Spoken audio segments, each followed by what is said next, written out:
Hey, howdy ho, Lions fans. Welcome to the Detroit Lions podcast, episode 513. This is the Detroit Lions controlled fury. Maybe the fans less controlled. This is the official Detroit Lions podcast for Reddit. I am your dashing host, Chris, and with me is my good friend, co-host, and future traveling companion at the Senior Bowl, Jeff the Riz Risden. How you doing, brother? I'm very happy to be covering a team that's going to be hosting a playoff game in a little over a week. That's pretty awesome. Yeah. Makes me happy. Yeah. We'll talk about that because that's going to be interesting in its own right. Yes, it is. Who they play, the odds on that have changed very significantly in the last 12 or so hours. So we will certainly have to talk about that. Yes. So we got a lot. We got warm-ups. We got a review of the Dallas game. And we're going to talk about the game itself mostly when we do our review, because after that, the wonderful... And I know he's controversial, folks. I know some of you absolutely hate him, but I'll just tell you, this is the reality. When you get to know a person like on a more human level, I've spent, I don't know, lots of hours with hanging out with Dean, talking outside of the show, and all this stuff. He's a genuinely wonderful human being. If you get to know what he is as a person, you'll get a little bit of a different perspective and take the job away from the person. That being said, he does have a job and he has a capacity, and we're going to have some questions for him. We've done it before. He doesn't shy away from hard questions. He's going to have some today. He's going to have to field some today, and he's aware. I haven't told him any of the questions. I just told him we're going to have some. He's joining from his car. He's running a little bit behind. I just heard, but that's okay. Dean's a cool guy. He's here to have the conversation and talk, and we'll get to it. He does it back. This is the fourth time he's been on our podcast, including the live show. Was that 4 years ago? He come on. He co-hosted an episode with me. Him and Orlovsky, the two guys that have co-hosted an episode with me. It's so crazy. That's right. That's good trivia right there. Lance, great human being or not, I don't really care what he has to say. I get that. Like, I totally understand that. But it's the benefit of information, and you've got us asking questions. Yeah. The benefit of information here is only going to help. So I think it's and he's a lot more connected than a lot of people. So I would also say, remember, he hasn't worked for the league for over a decade now. Yep.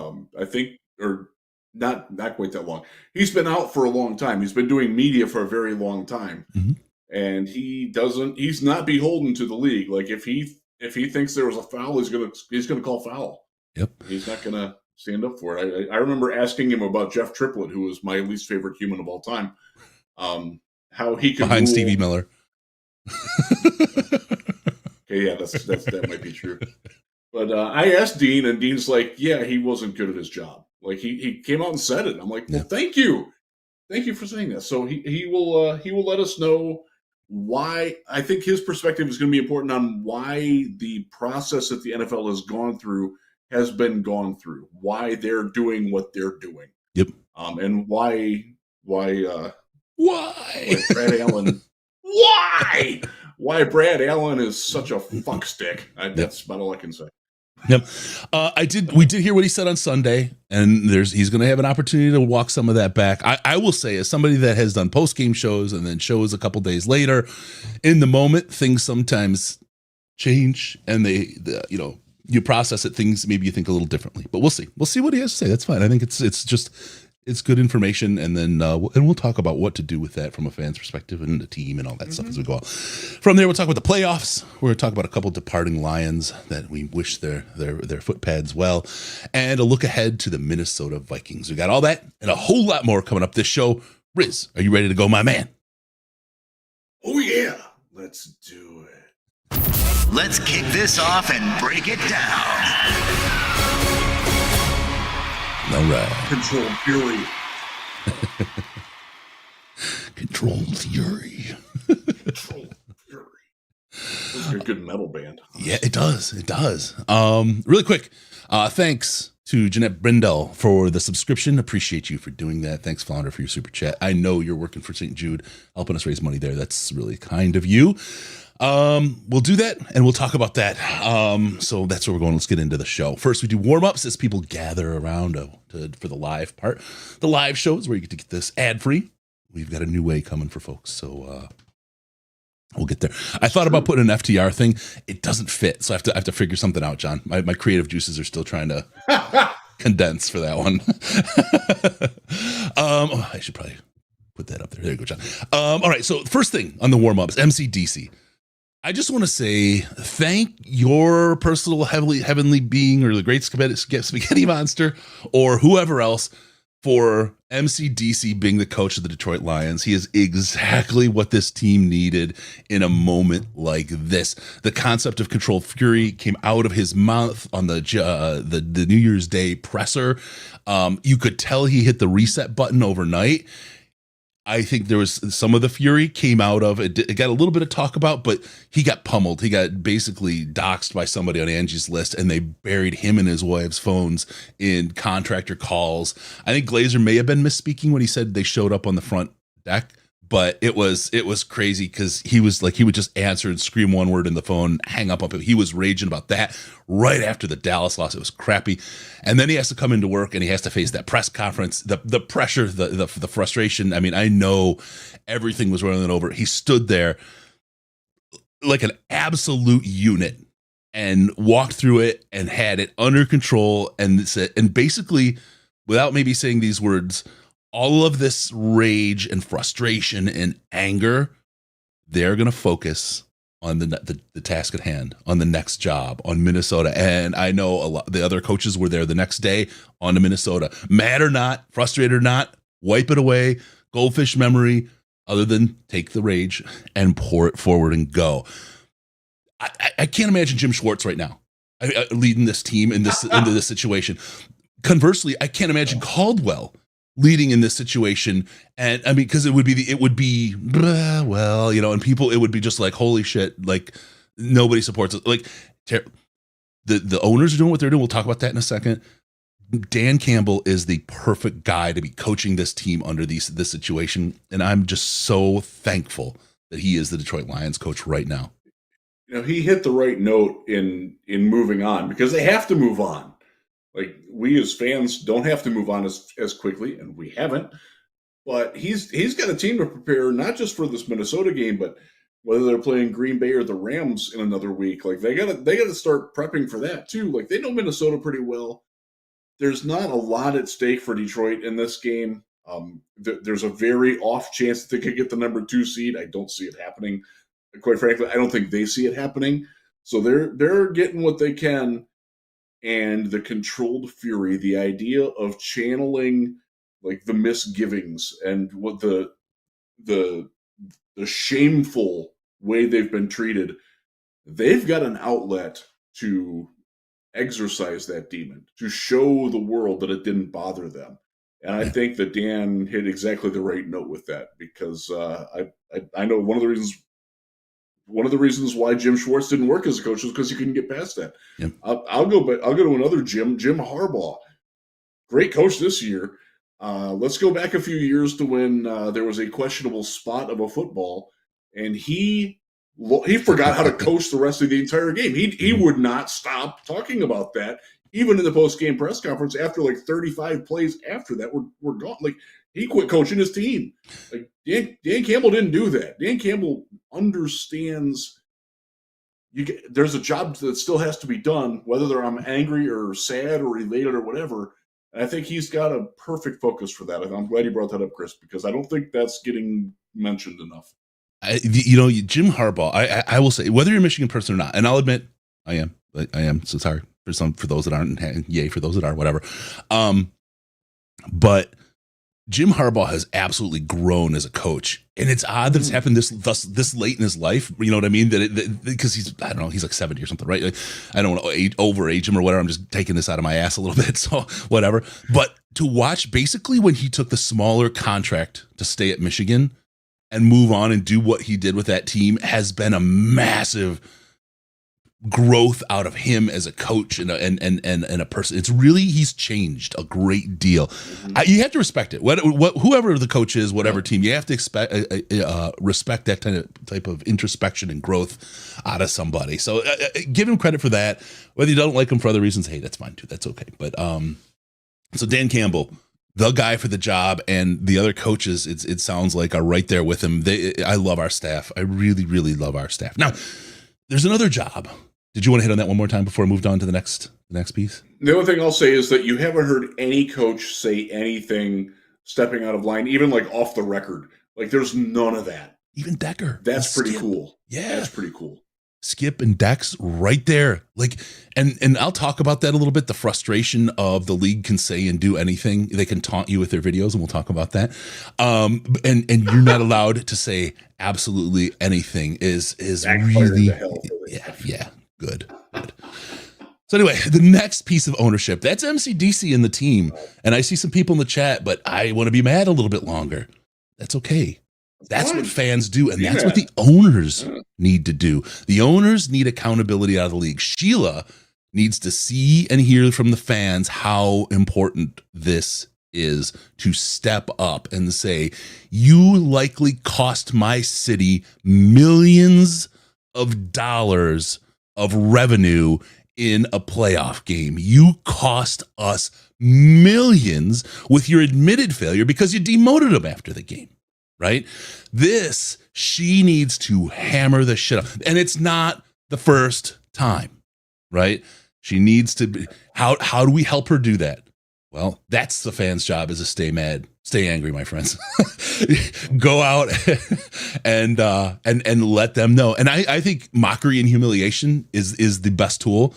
I think like one of the things, we'll touch on this a little bit. The idea, like the tripping call came up. Every time a situation, the batted ball comes up, oh, well, there was this other flag, the false face mask comes up. Well, there was this flag here that wasn't called. It's always a situation where the fans get pitted against each other, and everyone forgets that, no, the refs did a shit job, and the NFL has done nothing about it for ages. For ages. We're in a situation where the owners, and I'm going to ask Dean about this, voted to have pass interference be reviewable, and the ref said, nah, we're never going to overturn it. We're just not going to do it. Told the owners pound sand, and the competition committee pound sand, and walked away with it. And everyone's like, oh, okay. Refs didn't want to do it. They didn't want to enforce the rules. They found their out was to just call defensive holding all the time. Okay, he held. By the way, that's not a bad idea either, because at least the penalty for that isn't as punitive. Yeah. That was, instead of a 55-yard penalty, it's a 15-yard penalty.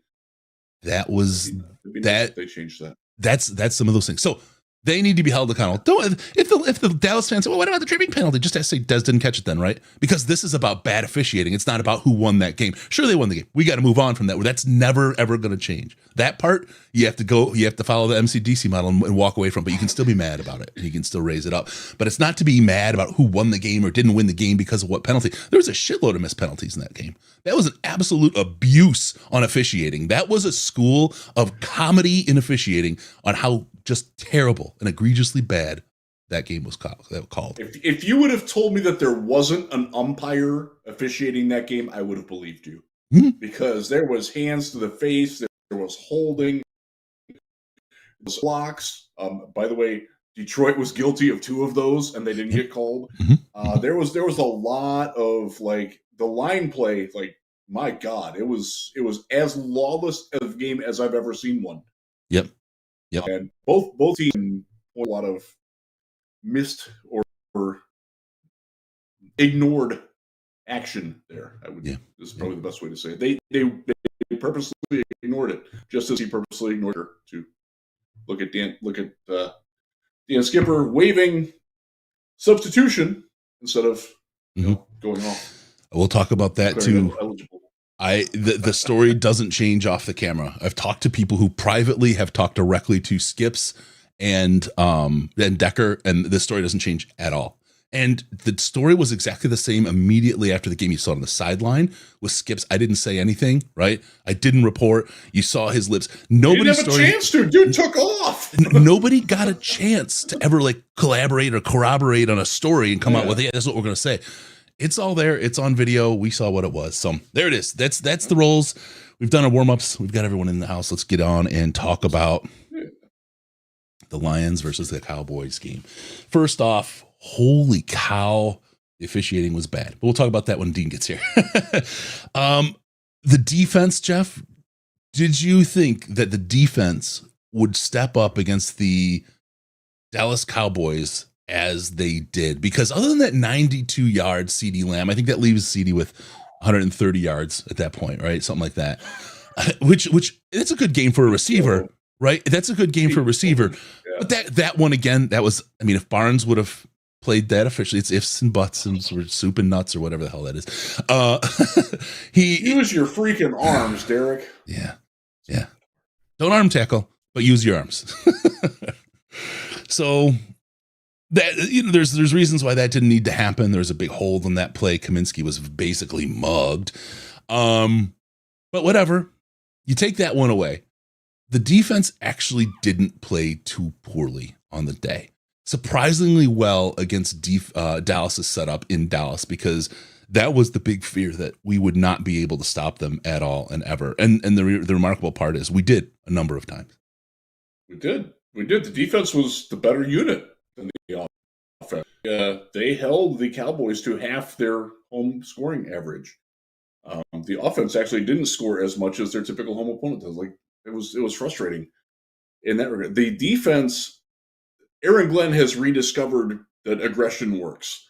And I don't know like what the solution was that made it set off for him. Maybe it was inserting Iffy into the lineup. Maybe it's getting Kaminsky and Pascal back healthy. I think that has certainly helped. I think Josh Pascal's played a lot better than what his PFF score says and what his stat line says. I think he's played some pretty good football recently. I like the idea of, if you know you can't cover them deep, pressure them more, and maybe he won't have time to get it deep. That seems to be working pretty well lately. And I like that. It's a good change. Like we talked about it. I forget when it was, but it was one of the games where they didn't get any pressure at all, and there was the safeties. Tracy Walker was still playing back then, and the safeties are just like, they're not helping in coverage. The linebackers aren't good enough in coverage that you can rely on that. So send to the quarterback, screw things up, and they end up doing that. And that, by the way, translates against anybody, whether they're playing San Francisco or Philadelphia or Dallas or whoever they might play in the postseason. That works because the outside cornerback position is not going to get better, and it's been awful lately. And the safeties, when they're going forward, are pretty good, especially Iffy. Deep coverage, Kirby, sometimes he's there, sometimes he's not. Iffy, he's really good going forward.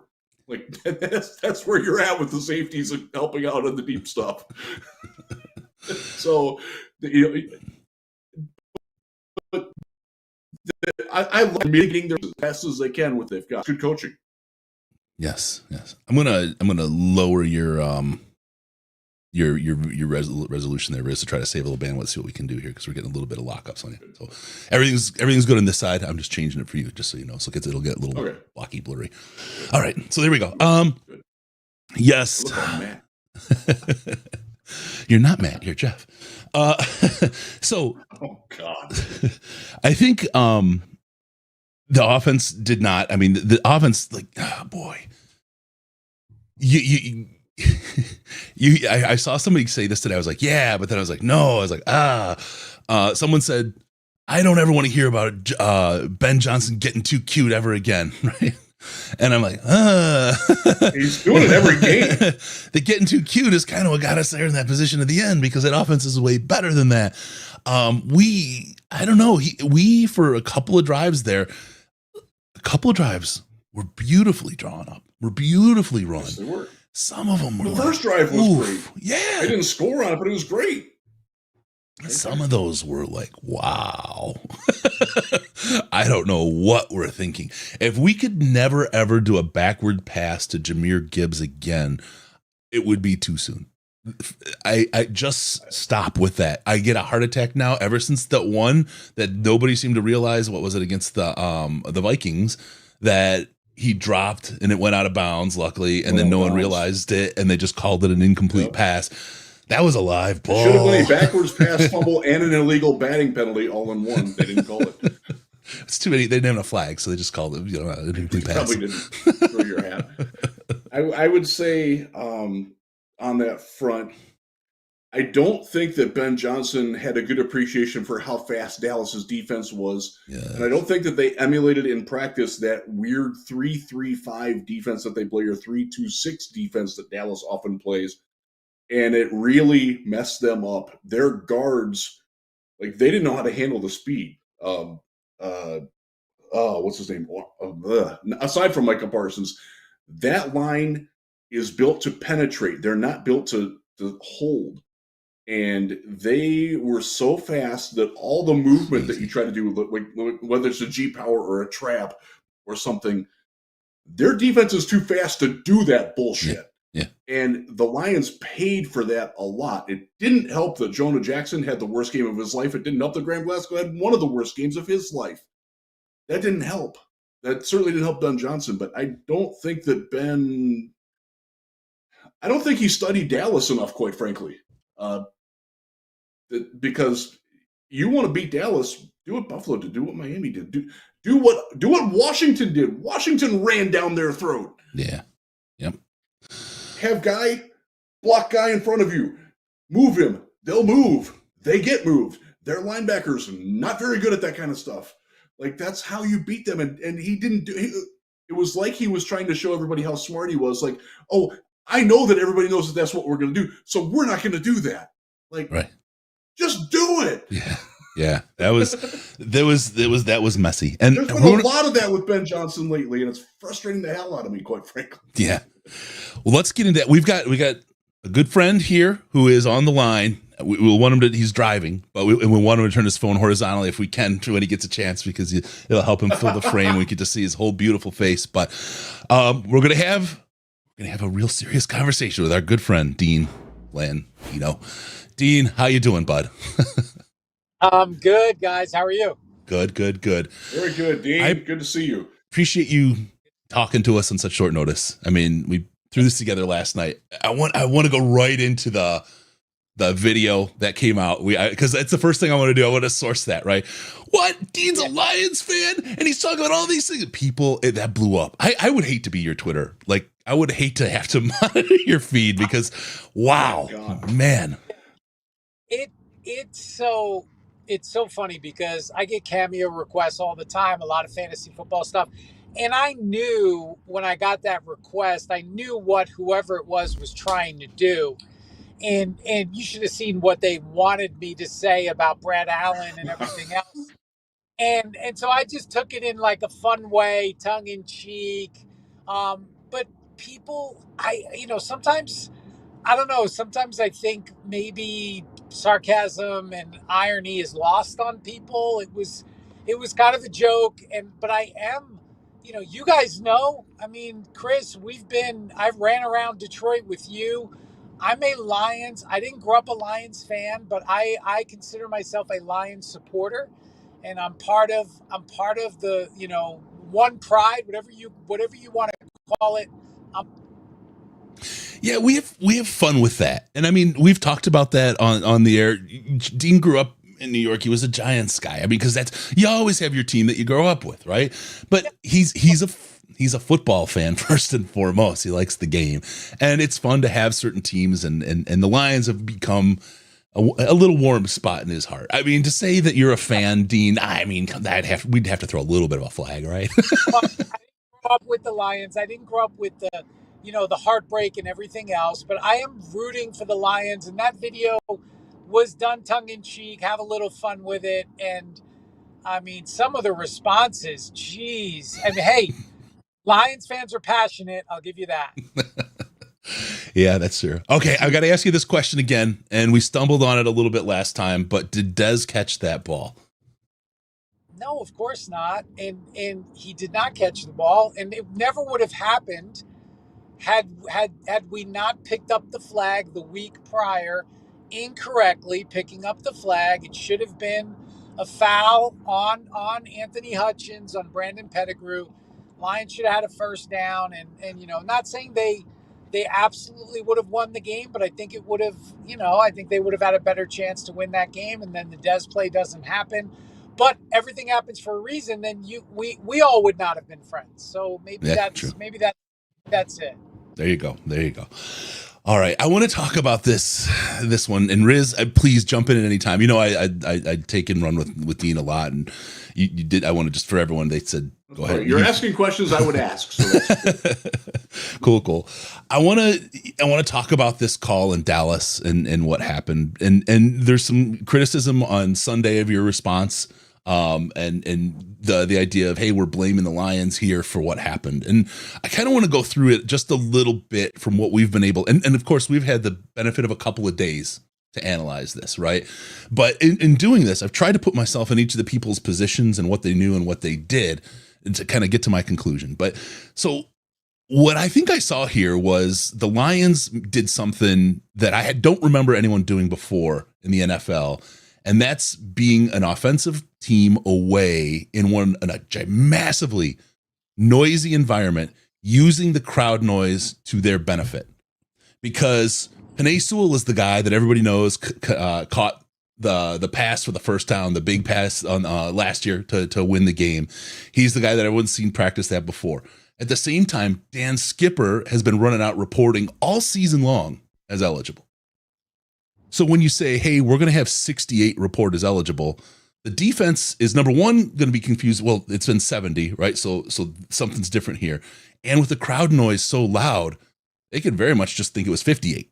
You know what I mean? So you have a couple opportunities for the defense to get confused and to help you get your left tackle open. So interesting, very strategic use. So there's one thing Dan Campbell and Ben Johnson, that crew is very creative. And it's something I don't think we've seen a lot of over the years in Detroit. So we see them doing that. But I think about Brad Allen here, and he was absolutely sure of himself afterward. But there was 12 seconds from when Jared Goff entered the huddle. So they had already made the calls, everything else. I don't know if anyone could hear on the ground the call that the ref made, the announcement about eligibility. I didn't hear it on the TV. There was no indication at all that there was a verbal announcement out loud. I don't know if they heard it or could make the change or to make the change on what was out there because the crowd noise was so loud. But then, so there was those 12 seconds that Brad could have said, wait a minute. And he had time to think that through. It wasn't as rushed as maybe we think it was. And then 18 seconds after the touchdown till the flag's thrown. So I'm thinking, wait a minute, if it's illegal touch and that's right away, you know it, Brad, right? I think in looking at this, Brad Allen realized he made a mistake. He went on autopilot, said the wrong thing, said the wrong number because he'd been saying it all day, realized he made a mistake. And in the conference, they said, how the hell do we fix this? And their fix was to penalize the Lions. And so there's a couple, I'm going to pause there and say, is that plausible? Do you see something different? What's your thoughts on that?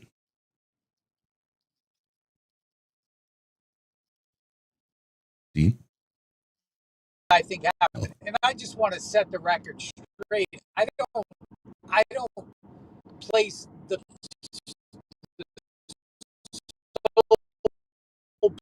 blame on the line. Hey Dean, really quick. Here, the line thing is Hey Dean, really quick. Yeah. Sorry. You're breaking up a little bit. We lost you a little bit in I think you were switching cells. Can you start over from when I asked you that? Just so we'll make sure we get your answer. Yeah. So here's the Lions, and I want to set the record straight. I don't place the sole blame on the Lions. The Lions didn't do anything illegal. They did nothing illegal. What they tried to do, like you explained, was disguise the fact that 68 was going to be eligible. And I have no doubt in my mind that Taylor Decker reported. I have no doubt because the play doesn't work if Taylor Decker doesn't report. It's there's no point in running the play because he's the one that's going to be on the end of the line. He's the one that's going to catch the pass.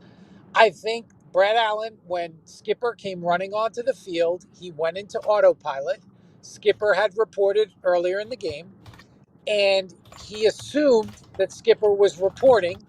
He went too fast, and that's what happened. And so I think in the whole setup, the Brad Allen went too fast, should have slowed down, and I think the way the Lions presented it was unusual. You don't typically have three offensive linemen approach the referee when only one is going to report as eligible, and I think that created some confusion. by design, you're trying to confuse the defense. I think it confused Brett Allen. I think he went too fast, and I think that's what happened. Yeah. Okay. Riz, go ahead. Sorry. My question would be the flags themselves, because they did not get thrown right away. Yeah. Where, and I didn't pay attention enough to who threw the flag. What did Brad throw the first flag? Because I know there was like 4 or 5 flags that were thrown. And then in the ensuing conversation that happened, do you think that maybe like the field judge, the back judge, was like, "Hey, you might be wrong on this"? Do you think those conversations might have happened on the field there with Brad Allen?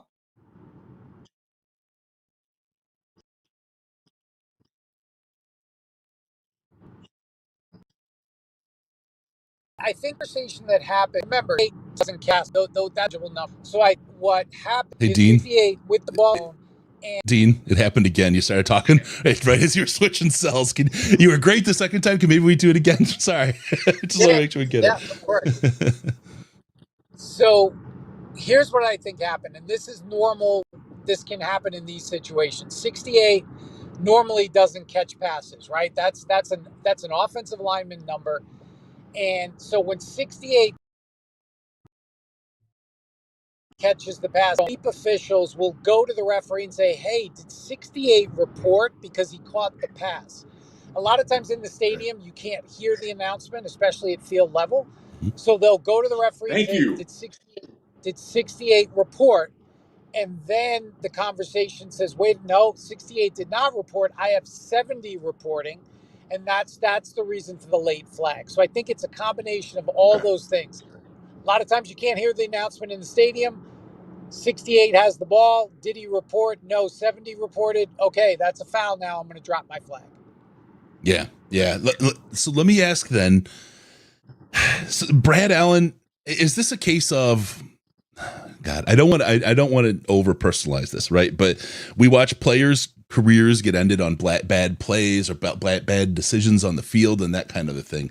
Brad Allen's inability to say that he made a mistake on this and kind of doubling down on that, does that call into question his ability? I know the league demoted him from out of the playoffs as a result of the game there, but what does this for him and for his future? I mean, he's been in the league. He's been 12 years as a referee in the NFL. What does this mean for him going forward? Well, I think, look, Brad Allen is a good referee. I'm not going to sugarcoat it. His crew has had a tough year. I mean, the Packers-Chiefs game a couple of weeks ago.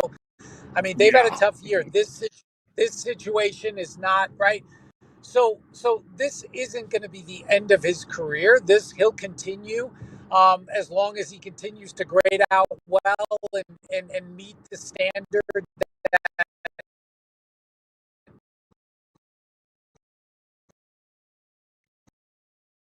You want to do it at home from now on? That is expected of NFL officials.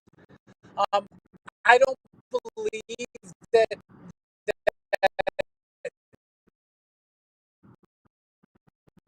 the officiating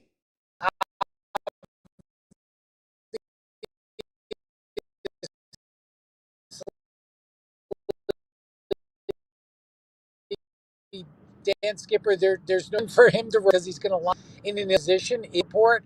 I don't know. I do believe Brett Allen in the moment when in the pool report thought that he reported and something new. Okay. We picked up most of that. We're gonna go. I think basically what we heard is as long as he keeps grading well enough, he's had a tough year. His career continues, but we'll see what happens from here on. This is the thing where I think about so for one of the I think about what was kind of the damage. You put your lawyer hat on, and I know this isn't a legal case, but you're like, okay, so what was the damage, right? What is genuinely what the damage was? And there is the world of gambling that you can't say right what that is. So I'll leave that aside, but there's the case of millions of dollars for the city in revenue from a seed placement that's changed.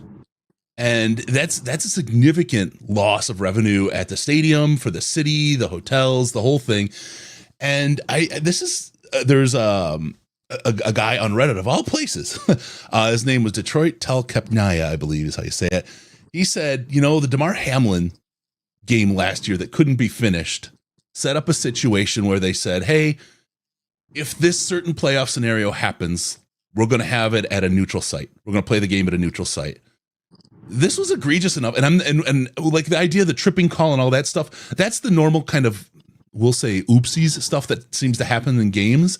This was an absolute procedural failure, right? This is different than that. And that's why it's so such a big thing. What's the thought or the potential or the idea of a Detroit and Dallas meetup happening in a neutral location? Or are they also going to get awarded millions of dollars in revenue to have another playoff game against Detroit in their stadium as a result of a demoted referee's terrible work? Yeah, I don't think that's not going to happen. I think, look, Damar Hamlin was such a unique situation. They couldn't finish the game for good reason. I think this, there are a lot of things that happen in a football game. This was, like you said, it was procedural. It wasn't, an official missing a call in terms of holding or things like that. But I can't see a scenario where the league is going to say, hey, because of this, we're gonna play at a neutral site. I mean, there's, every team can point to plays where they feel like an officiating decision impacted a game, and that's part of it. I'm not, like I said, I'm not absolving Brett Allen or the crew in this situation. I do think there was an error made. I think they went too fast, and it could have been handled differently. But I think at this point the result is final, and we all have to move forward in whatever the seeding is. That's what it is. It's fair. I didn't expect anything, but I certainly think it's something that the league should consider. I mean, they demoted the guy. I mean, they know there's, whether they admit it publicly or not, they know that this was a disaster. This was an absolute failure. And they with so much money at stake, both for the teams, and I know there's a revenue share and all that, but for the communities that they're in, that's really really a crappy deal.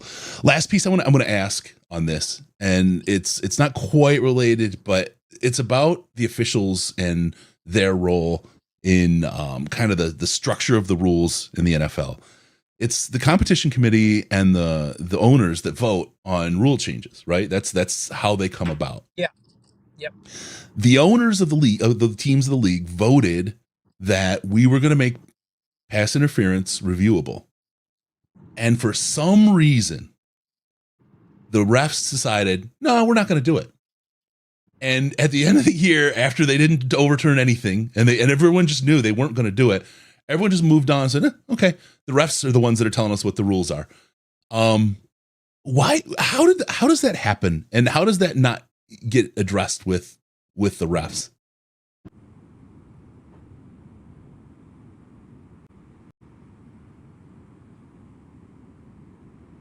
Did we lose you, Dean? Yeah, I'm back. I can hear you now. Okay. I lost you for a second. All right. Okay. So the question was the refs deciding on the year that pass interference was going to be reviewable, that they just weren't going to overturn it ever. And they basically said to the owners, I don't care what you voted on as far as the rules, we own this game. And everyone just accepted it and move on. I'm just wondering, how was that acceptable? Was there any conversation about that you know of? Yeah. How did that happen that way? Because that seems like the wrong people establishing the rules. The cops are writing the laws and enforcing them, and that gets a little scary sometimes. That 2019 was interesting because I think the decision makers in New York who were involved in replay of the pass interference calls or non-calls, they never could find a consistent standard. Whether that was intentional to say we're going to raise the bar so high that nothing's going to get overturned, and it did feel that way early in the season. There's no question it felt that way. I don't know. I don't know if that took place. I think as the season went on, the bar started to lower, but they never found it right. They just never found a consistent standard, and the competition committee and membership felt it wasn't worth it at that point. And I think that was, and the league came out, that was failure. It was a complete and total failure, and the league can't repeat that. So it is. You need the competition committee to direct the officiating department, and the officiating department has to take that direction and then communicate that to the on-field officials. That's the only way it works. Not the officiating department dictating what is and what isn't without competition committee direction. And, it does feel like sometimes that happens from time to time, but that can't happen because we're not going to be in a good place. Yeah. Let me ask you, Dean, would you ever go back to your VP of officiating role? I love the NFL. I want the game to be in a good place. Look, things weren't perfect when I was there, but I do feel like there was probably better communication, especially to the public and to the media. I think that's important. I would consider it, but that hasn't happened. So I'm happy where I am. Yeah. No. I'm not trying to create controversy there. If they ever wanted to consult, I would say that the transparency that you brought to the XFL would be more than welcome in the NFL, because they've created a perception. It's a bad perception. That's exactly right. Imagine being able to listen to the crew on Saturday night and how they work through that. You might not agree with what took place, but I don't think there'd be any conspiracy theory. I think you'd understand, okay, here's what happened, here's what they said. I don't agree. I think they messed up, but there's nothing nefarious going on. Right. And then the Brad Allen, again, I don't want to personalize it, right? He's not necessarily I don't know if he's a bad person. I don't know him, right? But I'm not gonna judge him a bad person because of him messing up on his job. But him doubling down, if people can hear that conversation and see that, I have a feeling that his response is different in that press conference and in how things moved from there. And it's better, I believe, for everybody if they can get that kind of transparency. Yeah, no doubt. I think the transparency is key, because now, everybody has their own opinion and everybody can go and run with different theories, and it's kind of the Lions say this, the officials say that, and we don't get to hear what actually happened. Brad messed up. This is what it looks like happened. That's the long and short of it. Well, Dean, let me ask you, Dean. Go ahead. I got to ask, did you ever have a situation where an official made an obvious mistake and you had to make a decision whether to protect him or to make him go face the music? I can't think of any off the top of my head. You obviously did the job for a long time. Did you ever have that situation come up? No, yeah, it happened. It certainly happened. Look, the 2015 season, we had several high profile situations. We actually had to suspend an official because of a timing mistake. It's such a tough position to be in, because you have these officials who are very good for the most part. They do a good job. It's a hard job, and you want to hold them accountable, but you also need them to work going forward. You need them to continue to officiate. And if you just completely bury them, they're going to be lost to you, and they're not going to be able, to perform to the best of their ability the rest of the way. So you've got to kind of hold them accountable, but also pick them up when they need picking up. Just like on a team and a coach and a player drops a pass, you can't just bury him in the middle of the game, because you're going to need that player in the fourth quarter, whatever it may be. So it's tough, and you try to deal with those situations because you're dealing with people and you're trying to get the best out of them. Yeah. All right. Well, there you go. Dean Blandino. I know in his official capacity, people have mixed feelings. I know on Twitter, people are not nice. But I know Dean's a nice person. We spent a lot of time together. And like I said, he's a good person. I trust Dean and what he believes and what he says. Brad Allen made a mistake, and he's just not owning it. And I think there's a lot of spin going on to try to fix it. I like Dean. Like I said, I love what you've done with the XFL. I like the idea that when you were there, refs got suspended for a timing mistake. This is the kind of thing that I would think somebody would get suspended for, because this is a gigantic mistake. And I know the NFL has the audio of the refs conversation. They've got the microphone in New York. I imagine they have all of that. And I think they should probably, I don't know about releasing it. I know, I mean, I would love if they did, but they won't. They just should do something. There should be action. And for once, I don't know what it is anymore, what they can do, but it's definitely frustrating to have this happen in Dallas again with this kind of stuff. So, Dean, yeah, I definitely had flashbacks for sure. I definitely had flashbacks for sure. Was it the Twitter flash that gave you the flashbacks, or was it the play? As the flag came out, the flashbacks. One was a late flag pickup. This was a late flag throw, and a lot of fun. Yeah. All right. Well, Dean, love you, man. Thank you for joining us, especially at short notice. Appreciate you talking through this with us. I feel like we've got to a really good place on what happened, and I just don't know. And I know you're not the person to met out like what's going to change or what's going to happen with the NFL here, but just kind of being able to bounce some of this stuff off is always helpful. Appreciate you, man. Thank you. You got it, guys. All right. See you later, brother. Thank you, Dean. Drive safe. All right. Dean Blandino. I mean, it's unfortunate that I had forgotten about the suspended official. I do actually remember that now that he brought it up. So yeah, well, we've talked to him a lot about these things, and when he talks about what they did and the evaluations that they ran while he was there, he did a really, really good job comparatively. And I think it's a super political environment that he lives in. I think he was pretty good about saying, when I put him on the spot about the job, he would absolutely do it. He thinks he could do better. I mean, that's without saying it. That's what I think I heard from him. He's not really happy with what's going on. He's a prideful guy. And he did do a very good job with the XFL, which is now the UFL, by the way. The original UFL still owes me money. That was 13 years ago. I don't think I'm going to get that. So is that one website. They're still operating. They should be cutting checks. I'll say, much like I didn't tie this together before. This was not a setup, but it just kind of popped in my head. We talked about Jim Harbaugh's growth as a coach at such a late age in his life, right? Dean's not that old. Mm-hmm. He was the VP of officiating. He's had time now to see other people do it, to evaluate his own performance, to do it with the XFL. Mm-hmm. He may have a set of experiences now that could very much elevate his role in that. And the one thing that he did more than anybody before or since was the outreach to the teams and the public about what was going on.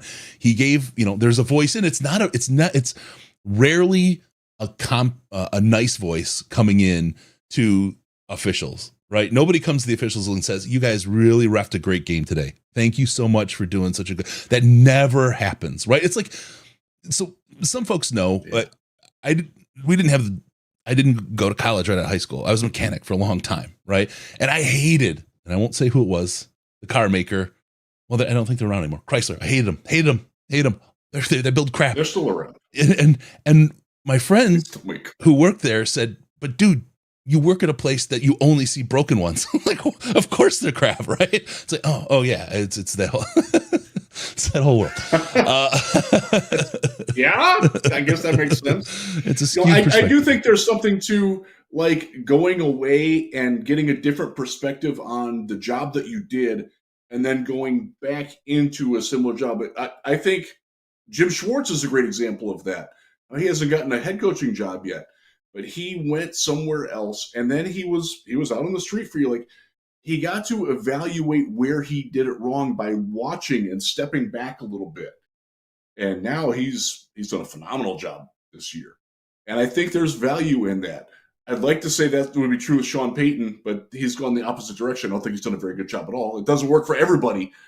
But there's definitely, like, when I first got out of college with a history and climatology degree, because there aren't jobs for that, I worked in a hotel. I managed a hotel, a high-end hotel in downtown Cleveland.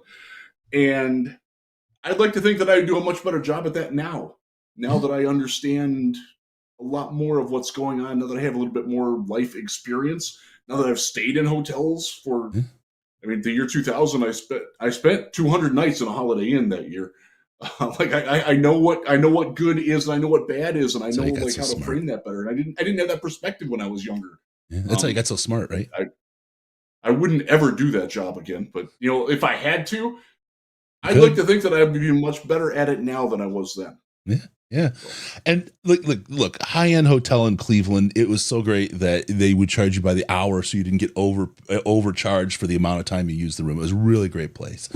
I'm teasing Riz. We didn't say the brand name. Scar on the back of my hand from where my one fun story from there. We had a person who you would recognize if you're of my age or Chris's age or a little bit older as somebody who was a celebrity for being a celebrity in that era. And that person checked into our hotel, and we gave him a non-smoking room, and he extinguished a cigarette on the back of my left hand as I tried to explain to him why he was done that. Yep. That's and I'd like to think that I would handle that situation differently now because I didn't handle it well. Yeah. Hey, Kula, good to see you in the chat. Thanks for joining. Yeah, that's good times. We grow. By the way, I know, Chris, I know you know this, and I said this as I hosted the X's and Bros this weekend. Once my kids are done playing high school sports, my daughter's a freshman right now, I'm going to officiate. Like that's going to be my job. I'm gonna. And by the way, I will be getting a fairly substantial pay bump doing it if I do it enough, like do weekend tournaments and stuff like that. I'll make a lot more money than I make right now, and I'm kind of looking forward to doing that. I won't take much more abuse than I take now in this job. So I think I have an appreciation for what the officials. I've done it before. I did high school football and high school basketball when I was in college, and shortly thereafter, before I traveled all the time when I couldn't commit to do anything. I don't think that refs are inherently evil or out to get anybody because I know too many good ones. There's one NBA ref that was crooked though. Tim Donahue was very crooked. Always makes you think there's more. I read his book. I read his book, and he's like proud that he was that way. Like, dude, no. Yeah. By the way, just to your X's and Bros thing, just want to give you a shout out. Even someone Riley's in the chat too, but I wanted to tell you did a really great job. You did a really good job on the X's and Bros. Thank you. It was a lot of fun. I'm very grateful to Anthony Blandino for tapping my shoulder to fill in for him. It was really cool. Blandino, have we seen him in the same place at the same time? Yeah, for real. I do have to say it's very weird getting up at 4:00 in the morning and having to like prepare for work.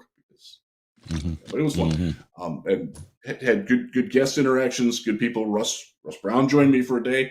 By the way, Russ has a great story up on Lions Wire today about how the video that the NFL sent out trying to explain the substitution thing unwittingly proved that Brad Allen fucked up. Yeah. Yep. He said it nicer than I did, but that's the only conclusion that you can make from watching that video is that the Lions did everything right. As Dean said, they did nothing illegal.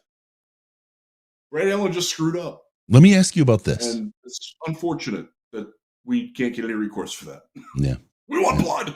Well, and we have Easy Does It says, man, we'll never know how this will truly affect the Lions, the butterfly effect. And that is absolutely true. But it could also affect the Lions very positively. And that goes to this whole concept of controlled fury. No, sorry about that, Dean. The whole idea of controlled fury.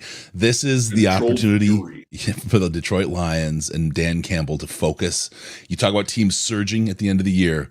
This may very well be that push, the quake that causes the tsunami. I expect a lot out of this Detroit Lions team. It could be one of those things where the Michael Jordan meme, and I took offense to that.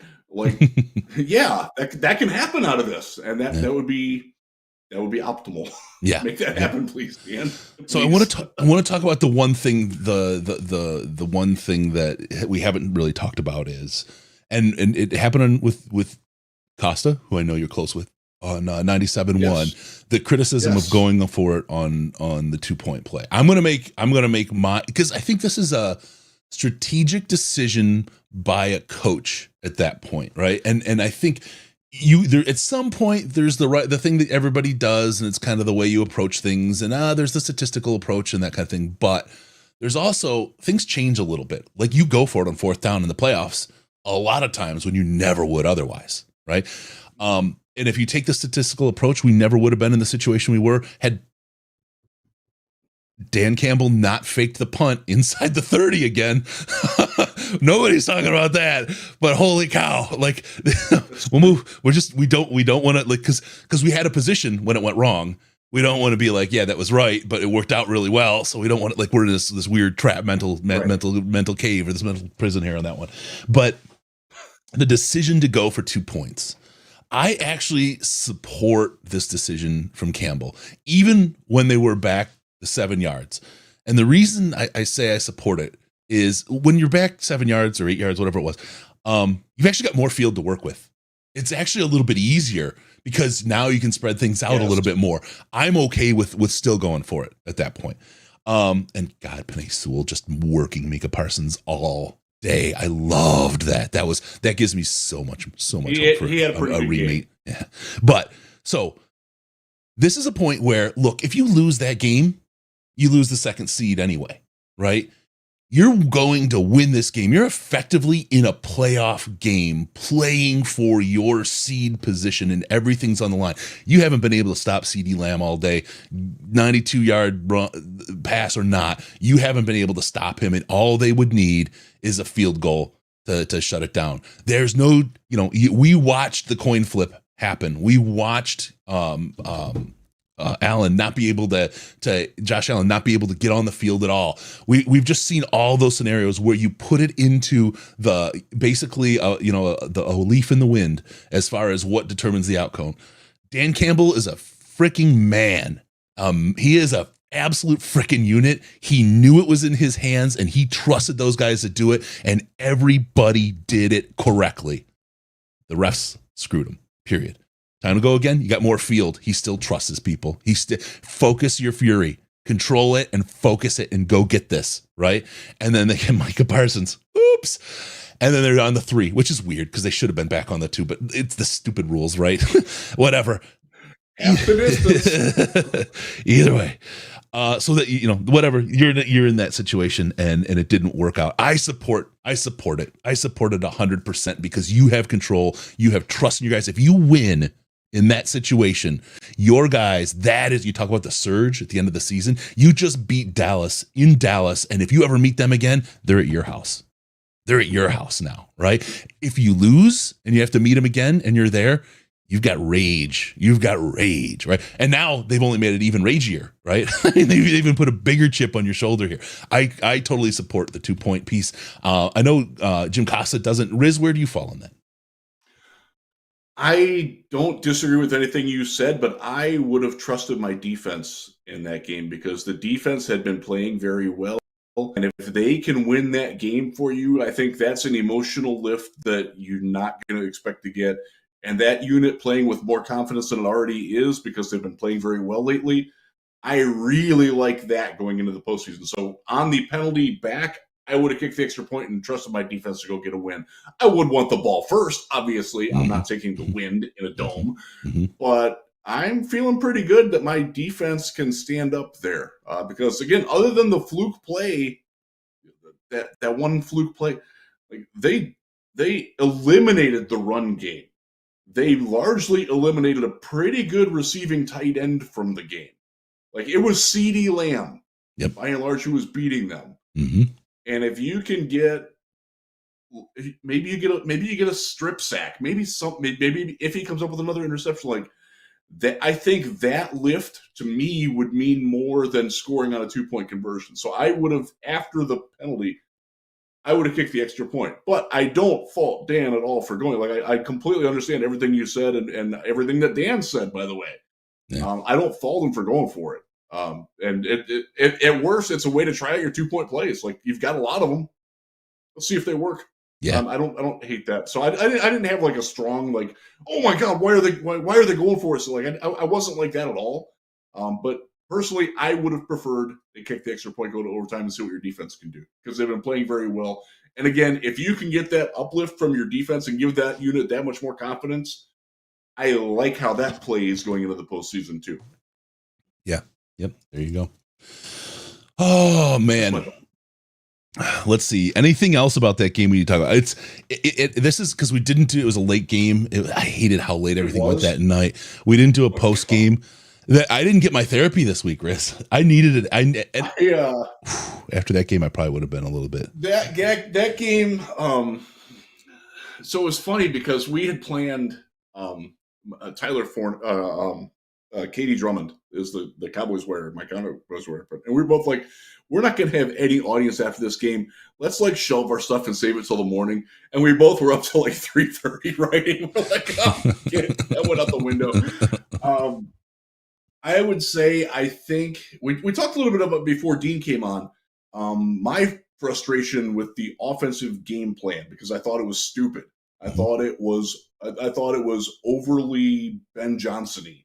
And I actually wanted to see Dan, like, remember that number 5 guy? He's going to the Pro Bowl. Let's run him a little bit. Yeah. And they didn't, or he's actually not going to the Pro Bowl. By the way, breaking news on that. The Lions have 5 Pro Bowlers. This just got sent to me. Sam Laporta, Frank Ragnow, Penei Sewell, Aiden Hutchinson, and on special teams, Jalen Reeves-Maben. I wonder if freaking great for that is so awesome. JRM, baby. Oh man. That's my congrats, Jalen. My Lions Wire contributor Andrew Harbaugh texted it to me, and we had been chatting like we were going through because he's going to write up like who made it. Like, don't forget about Jerm on special teams. And he's like, oh yeah, and like I got that one right, so I feel pretty good about that. Kittle and Laporta are the 2 tight ends. Think about it. Laporta and Kittle are the 2 tight ends. First team. Now, a lot of guys won't show because of this or that, but these are the ones. These are the real. I mean, these are the real first team Pro Bowlers. We'll say.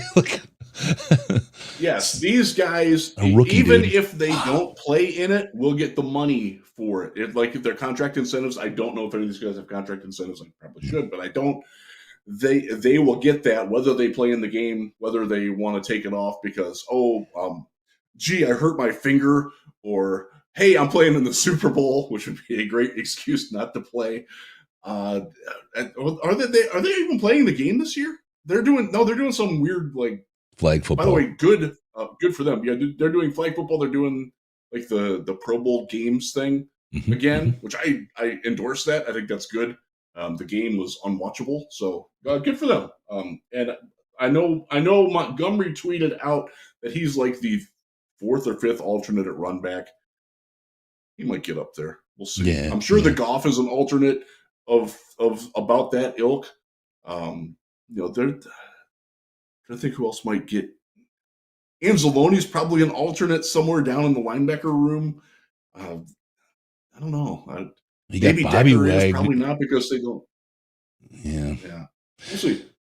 Yeah, it's tough. Bobby Wagner and Fred Warner are the 2 middle linebackers right now. It's going to be. That's interesting because Seahawks fans will tell you that Bobby Wagner has not played well this year. They still love him. You get the little popularity part of it, right?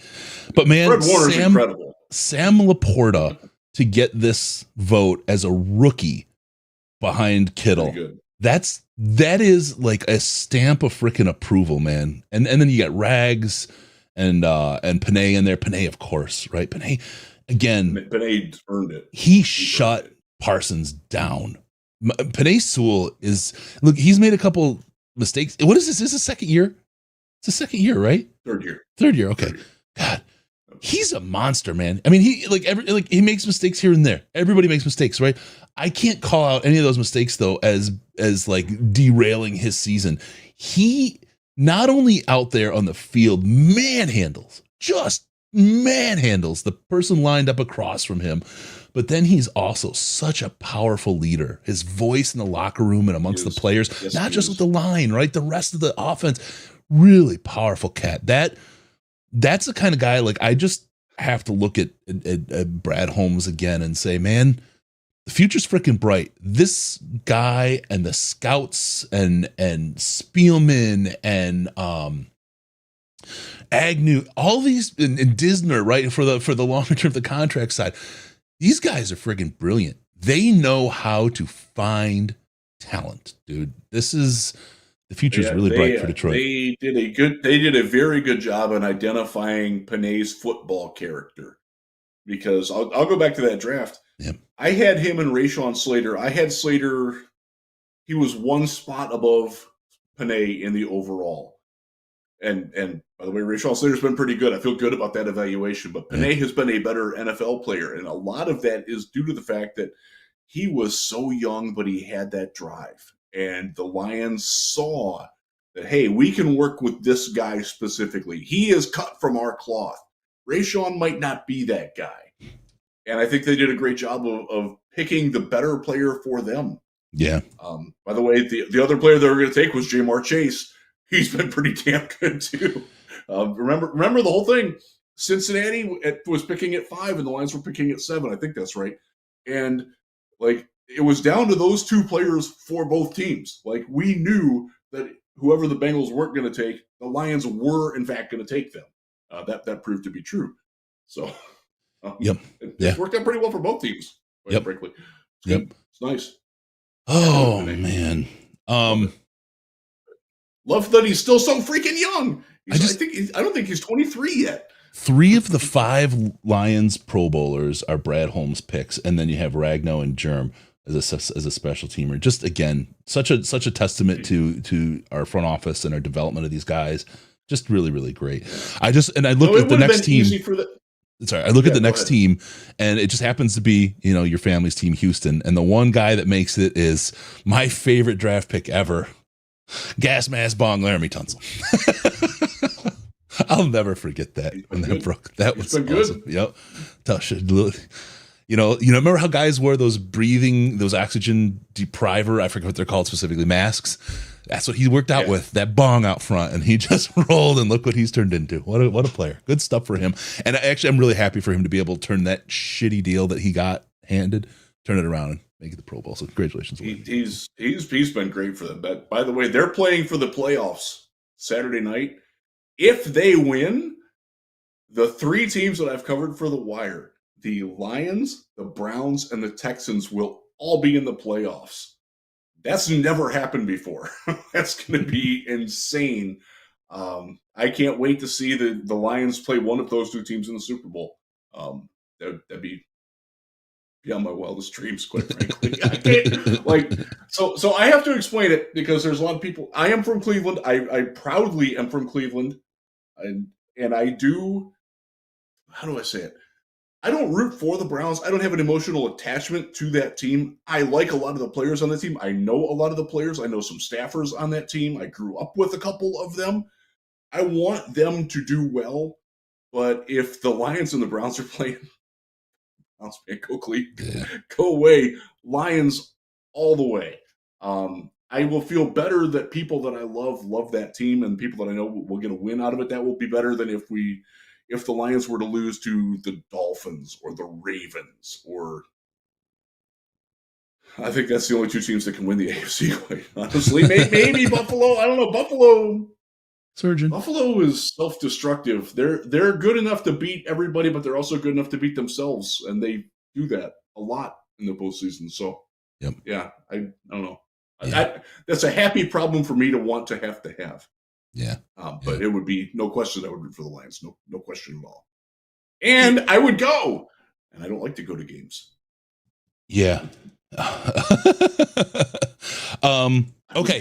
We let's move forward. This is okay. We got the breaking news on the Pro Bowl. Oof. Congratulations, Brad Holmes. Congratulations to you players. You folks, you just rocked it. Great job on that from you guys. The Dallas game, I think we've touched on it. Everything now. Don't worry about Dallas, who won, who didn't, their fans and their stuff. Just tell them Des didn't catch it, and then go and take it and push anything to the NFL. And humiliation and mockery is always the best tool. It really, really is. So use that, get what you want out of them. Try to force them to address what they've done. We'll get to the next piece here. Playoff implications and seeding. We're going to beat the Rams. Can't wait. Thank you, Easy Does It, for putting that in the chat for me. I'm going to use that to tee up Riz. Riz, let's talk about playoff seeding right now. Let's do that. So we are the number 3 seed unless Philadelphia and Dallas both lose and we win. It's improbable, but plausible that happens. One of them is playing Washington, one of them is playing the Giants. The Giants, by the way, had the Rams beaten, except they botched their own 2-point conversion, where Saquon Barkley, all he has to do is catch the ball and turn around, but the throw is like way the hell behind him. They had that game won, and then we wouldn't have to worry about the Rams at all. So if you're the 2 seed, then you would play the 7 seed. Right now, it looks like we're going to be the 3 seed. Let's just go on that. So if the Rams beat the 49ers, they are the 6th seed. If the Rams lose to the 49ers and the Bears beat the Packers, we would still be playing the Rams. If the Packers beat the Bears and the Rams lose to the 49ers, we'll be playing the Packers as the number 6 seed. Now, it came out today. Every Rams player you've heard of is not going to play this week. Stafford's out. Donald's out. I think Puka Nacua, they're going to let him get his record, and then he's going to sit. Like, they are trying not to win, which means that it's unlikely they're going to beat the best team in the NFC, record-wise, in San Francisco. San Francisco. In San Francisco. So now San Francisco also is going to rest people, but not a lot, because they are believers, like I am, that you don't want to have that much time off. I was one of those people, as you remember, Chris, I didn't want the 1 seed. I wanted the 2 seed because I don't want the bye. I want to keep playing. Mm-hmm. And because I think there's very real value in still playing rather than having that rust go off. And you cannot take 2 weeks off. So they'll be playing some people. They'll rest injured guys. If the Bears beat the Packers, you still get the Rams. But I don't know if they can do that. Now, the Bears have been playing good football lately. Give them credit. Their defense, since they picked up Montez Sweat, tip of the hat to the Bears, man. They won 5 of 7. Good for them. Yeah. They've been playing better football. They really have. Their offensive line is playing better, too. That deserves some credit. I don't know if they can beat Green Bay. Especially a year after Green Bay had the same situation they do now, and they blew it to Detroit. Well, Detroit went in and beat them. Like, that wasn't a Green Bay. That was a Detroit win more than it was a Green Bay loss. 100%. I don't know if that's going to happen again.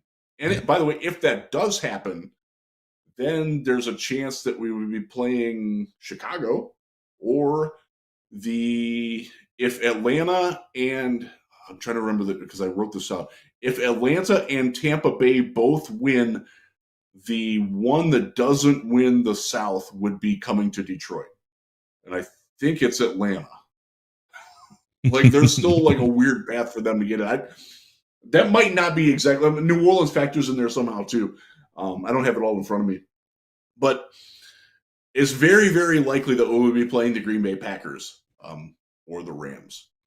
Chris, who do you want to play? Which would you rather have come to Detroit? That's what I gotta ask. I feel dirty as hell, but you have to make a choice when the Bears and the Rams are playing, or the Bears and the Packers are playing. I mean, you could say, I hope they tie, but I don't know what would happen with that either. I know. I haven't thought of it either. But anyway, I would rather play the Rams. I know the NFL wants us to play the Rams. I want to beat Matthew Stafford.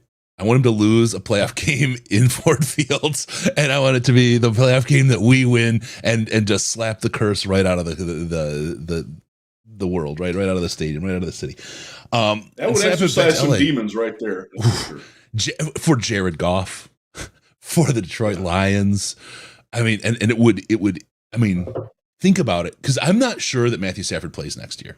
I'm not sure that he will come back and play. For him to end on that is probably enough for him to go into the Hall of Fame as a Lion. but I think that sorry. I add silly to it. It is what it is. I think that the Detroit Lions match up better against the Rams than they do the Packers, and I'm not going to say a Bears fan, but my FT is lowercase on the B, but still uppercase on the P in that game this week, if that makes sense. The Packers, I hate to say good things about the Packers, but Jordan Love has been playing pretty good football lately. And now I will say, I think Ben Johnson can beat Joe Barry, like in a coordinator duel. Yeah. That I like that. But the Rams, again, they almost lost to the Giants.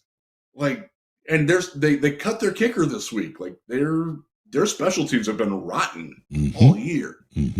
Like if the Rams brought their A game, they could win. I don't think if they don't have their A game that they're beating the Lions. Yeah. Like no matter how the Lions play. I know the Rams have been playing better football lately too, but I would much rather play them than the Packers from a matchup standpoint, from an X's and O's standpoint. Taking my media hat off because the stories freaking rate themselves with Matthew Stafford and Jared Goff that week. Like, yeah, I'm going to say that wouldn't be fun, but from a football like Lions advancing standpoint, I want the Rams. Yeah, I think that's a much easier path. I would really like another team, but I don't think we're going to get that. Yeah. Whether it's Minnesota. I mean, Minnesota does technically have a path if they win and like three other things happen. Yeah. So none of those things are going to happen more likely than them. The Lions got stuffed again by the NFL by making their game at 1:00. So the idea of seeing the other results and being able to sit your players is not on the table, right? So let's put the Lions at risk again because we're the NFL and we suck. This is an interesting kind of concept.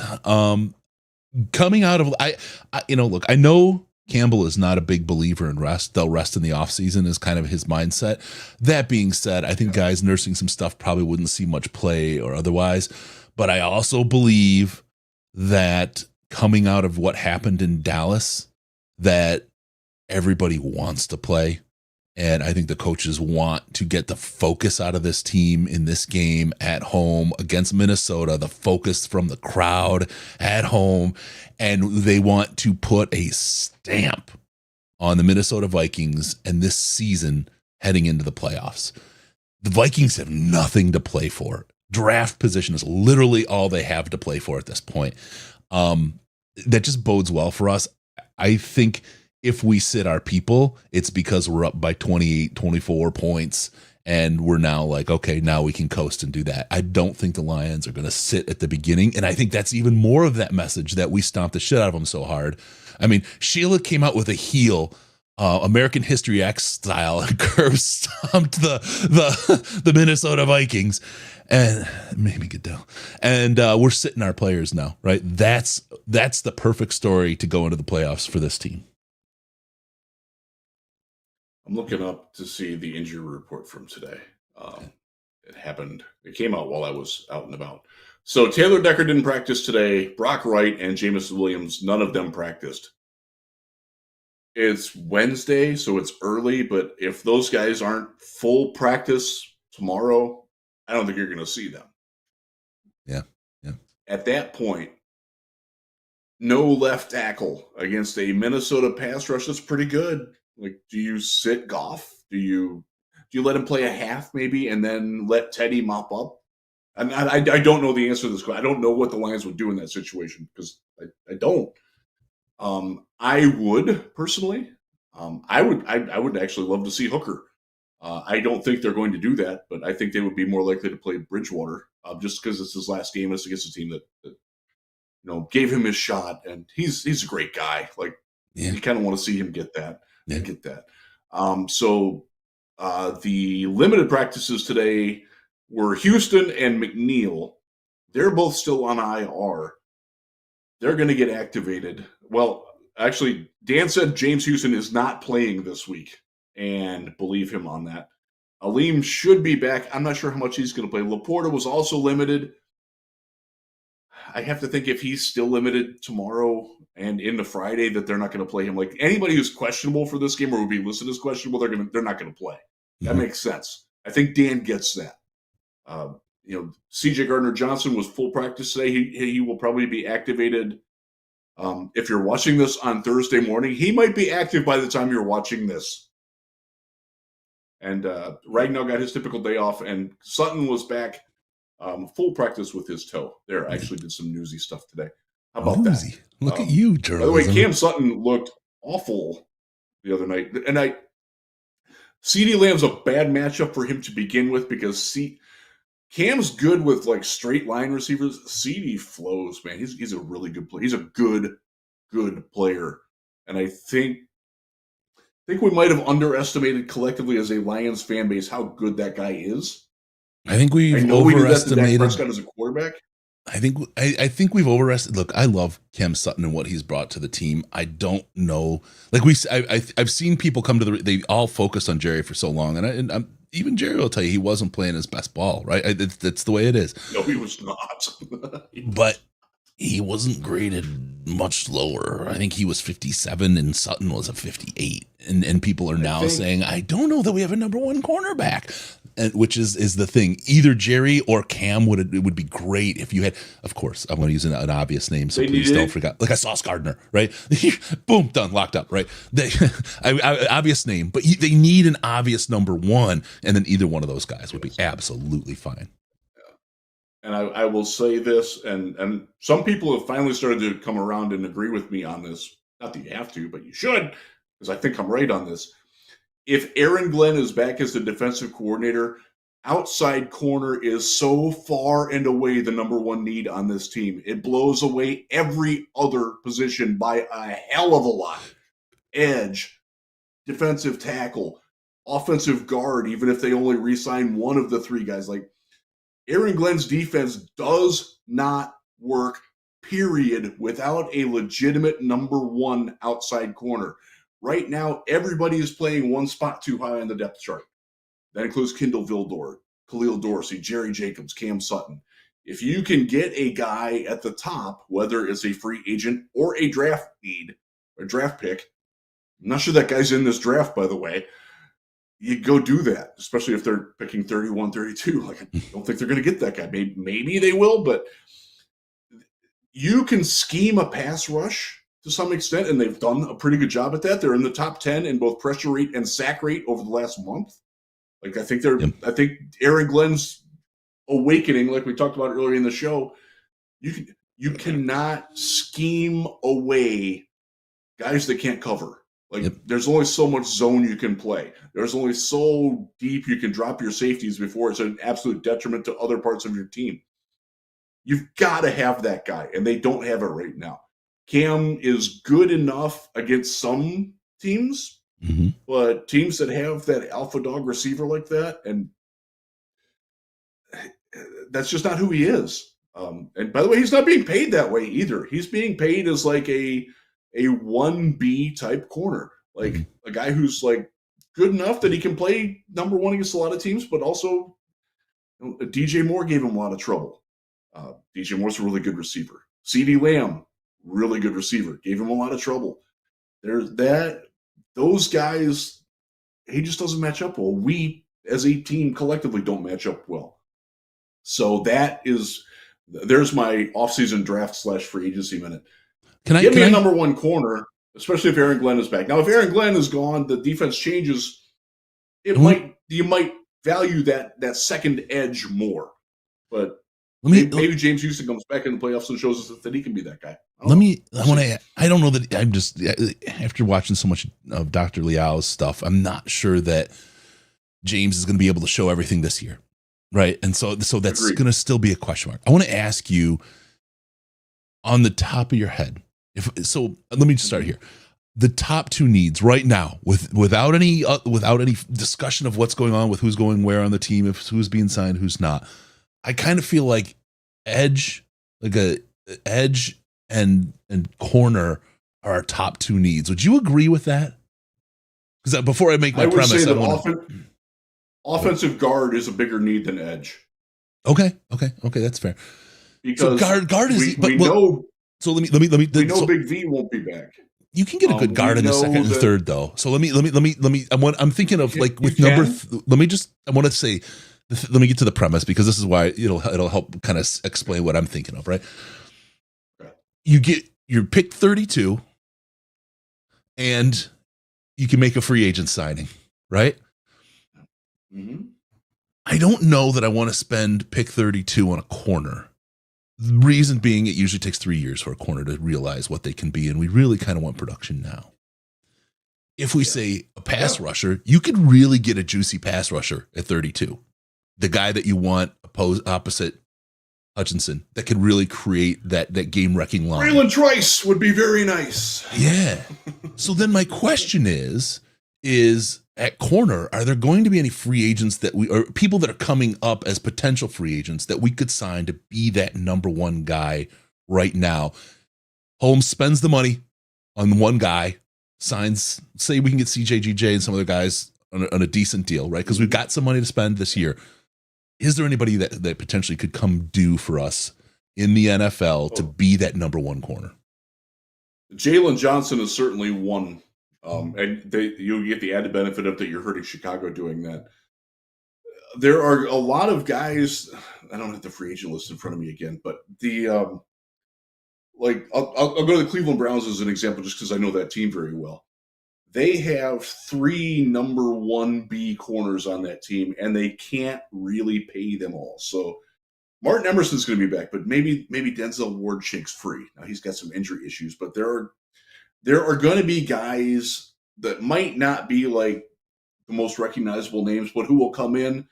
And you know, remember this summer, like people were like all juiced about getting Emmanuel Mosley, even coming off of an injury. Like, oh yeah, he's our number one. Like there will be those guys who are healthy who will be out there.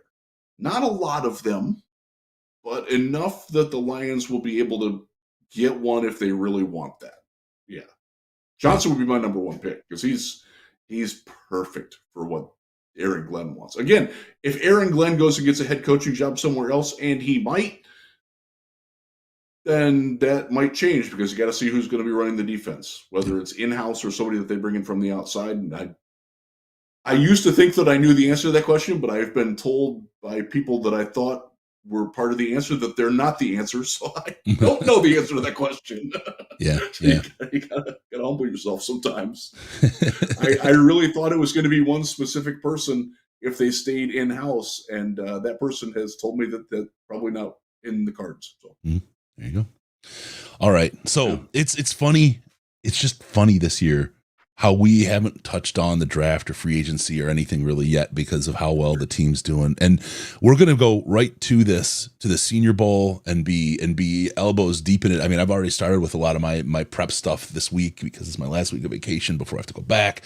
And then it's only 3 weeks and boof, we're gone. And we're in Mobile.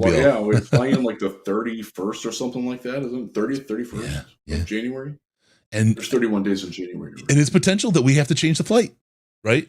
Because if we wind up playing a playoff game, I'm just going to go there early. I think that's how I'm going to do it. I would as well. So we are both we're flying on the same flight. It's Sunday morning, right? That we're flying in? Yep. Yeah. It would be okay to be able to watch that game in Mobile with some light. We're on the same plane into Mobile, you and I. Yes. We can hold hands and cheers drinks. Floundericious big announcement. The last time I was on that flight, I sat next to Tom Dimitroff and behind Brad Childress, who was the head coach of the Vikings at the time. That's the last time I flew into Mobile. I was, as you know, Chris, I fly to New Orleans and drive. I'm not doing that this year. Let's see, because I'll get you into. We'll go to the Sky Club. That's where we met Dan, the tight end. We met Mike Tomlin there too. Yeah. Oh my God. Oh God, what was his name? He didn't want to be met. Willis. But we met him. yeah. Dan Bellinger. I mean, all those guys we met on that flight. Right. Caldwell's been on that flight.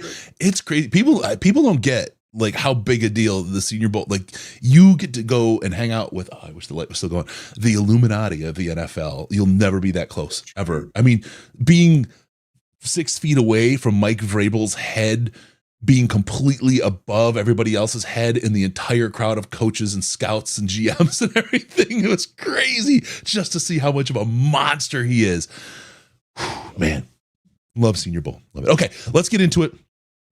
But quick, Floundericious. St. Jude Season of Giving. If someone donates even $25 Flounder will quadruple that money. stjude.org/DLP. Give $25. Flounder will quadruple that and immediately donate $100. stjude.org/DLP. Let's keep going. Flounder's absolute. That's awesome. Unit. I love how dedicated Flounder is on that. It's good for you, man. That's good. He's a great person. Real good. Really good person. All right. Bruce Irvin and Isaiah Buggs' departure have been waived. What a rude and horrible thing for the Detroit Lions to do, Jeff Risdon. We've now sunk any chance we have in the playoffs. I'll leave it to you. I see you've been on Reddit, apparently.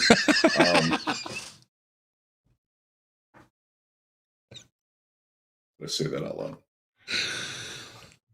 There was actually some smart things on Reddit. Just so you know, good. I saw a couple. So. I was impressed. Any username will do was a really good one. I'm not even mad about the call. Anyway, go ahead.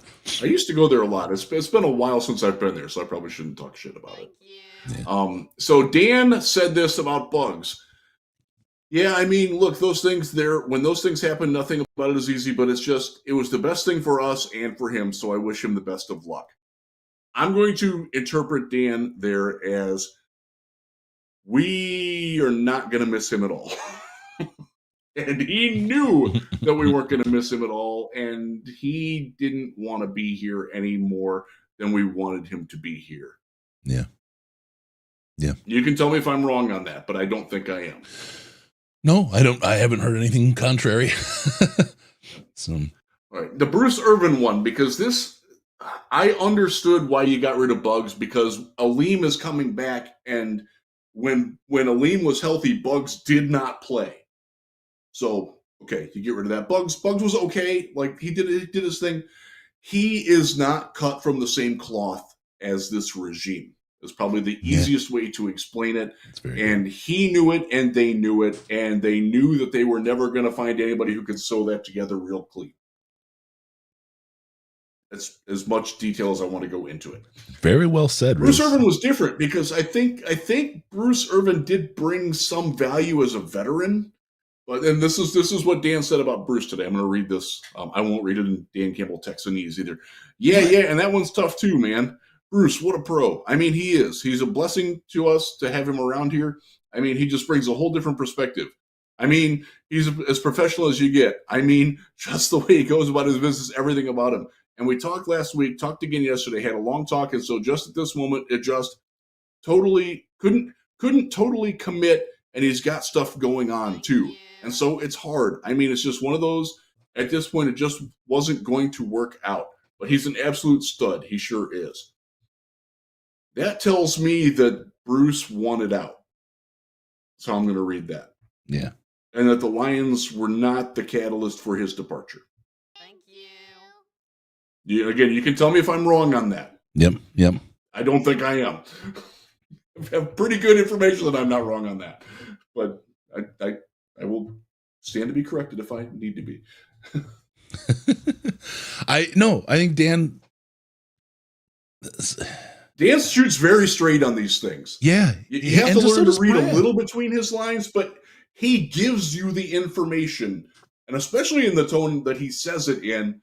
And if you watch the press conference today, and I encourage you to go watch it, it's on their YouTube page, it's pretty clear that he is not missing Buggs and wasn't upset that Buggs had to go away. But Bruce, like, he would have, if Bruce wanted to stay, Bruce could have stayed. Yeah. That's how I would read how Dan said it. And my brain was racing when you were reading the Irvin quote from Dan, and I went down a mental rabbit hole. But look, we saw Buggs not playing, Buggs being a healthy scratch. We saw it this year. We know what we have, and look, he helped out where he could and did what he could, but it wound up just not being the right fit. He played like well against Dallas and played well against Minnesota, so give him credit for that. Yeah, it just wasn't the right kind of fit for the team, right? And that's just a different mindset. It doesn't mean he's a bad player or a bad person or anything like that. Right. But Dan, like you said, exactly. He tells you things even without saying those things. And we saw that when he was in the difference between how he spoke about these guys. Now the thing, I just want to go, because the quote you just read, are you familiar with Shane Gillis? and I don't want to make this political. No. He does an impersonation that's freaking hilarious, and I'll tell you about it after. I'm sorry, this hit me. Okay. You'll laugh your ass off. It's fantastic because I want to hear it read in that impersonation, because I think with the right cadence, it's gonna sound just like him. Oh man! All right, so Bruce Irvin gone. Likely under a slightly different situation than Bugs. Thank you, both Bugs and Bruce Irvin, for your contributions throughout the season. You guys were great, and really, really appreciate what you guys did while you were here. Unfortunately, it's at a point where we depart for whatever reasons, and hopefully, wish you the very, very best. Unless you join an opponent, and then I wish you not the very worst, but a healthy scratch. I don't think Bugs is signing anywhere. Yeah, he might.